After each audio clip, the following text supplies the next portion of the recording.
انفاء الارض. اگه څوک دی چې ستاسو د ژوند دا ترتیب یې داسې جوړ کړی دی چې په یو بل پسې را روان یئ.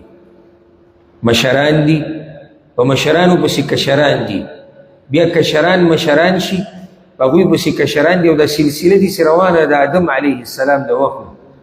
او زمونږ مشران ډېر پکې تلي دي، بعض پاتې دي، او بیا پسې نمبر زمونږ دی. بیا به مونږ ځو، په مونږ پسې به نوري، په هغوی پسې به نوري، د قیامت تر راتلو پورې څوک دی چې دا ترتیب روان کړی دی؟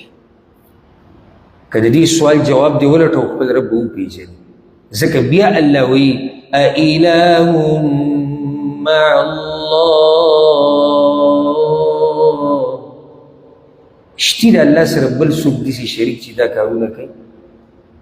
قلیلا ما تذکرون، ډېر لږ نصیحت الله وایي تاسو اخلئ.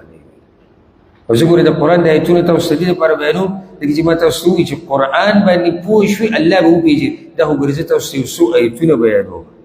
سوچ کوئ چې یو سړی په قرآن باندې پوهېږي، د سورې فاتحې نه سورة الناس پورې، دی به خپل رب څنګه پوهېږي؟ دا بیا اندازه ولګوه. مخکې الله وایي أَمَّن يَهْدِيكُمْ فِي ظُلُمَاتِ الْبَرِّ وَالْبَحْرِ، هغه څوک دی چې تاسو ته لار ښیي په تیارو د لمده کې او په تیارو د وچه کې.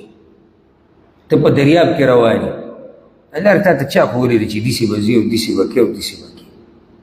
ته په وچه باندې روان یې، لار تا ته چا ښوولې ده چې داسې به ځي، دغه شان به کوې، داسې به نه کوې، داسې به کوې؟ دا عقل چا درکړی دی؟ دا سوچ چا درکړی دی؟ دا فکر چا درکړی دی؟ جواب یې دغه یو دی چې الله دی. که د دې سوال دی جواب دی ولټو، ته به خپل رب وپېژنې. بیا مخکې الله وایي ومن يرسل الرياح بشرا بين يدي رحمتي، څوک دی چې د باران د کېدو نه مخکې سیلۍ راولېږي، هغې سره خلک خوشحاله شي، یو بل له زیري ورکوي، یروي باران راتلو والا دی، باران راتلو والا دی، سخت خوشحاله وي. کوم ذات دا سیلۍ رالیږي د باران نه مخکې؟ که د دې سوال جواب دی ولټو، نو خپل رب به وپېژني. ځکه بیا وایي أإله مع الله، شتي د الله سره بل څوک برخدار چې دا کارونه کولی شي؟ تعالى الله عما يشركون.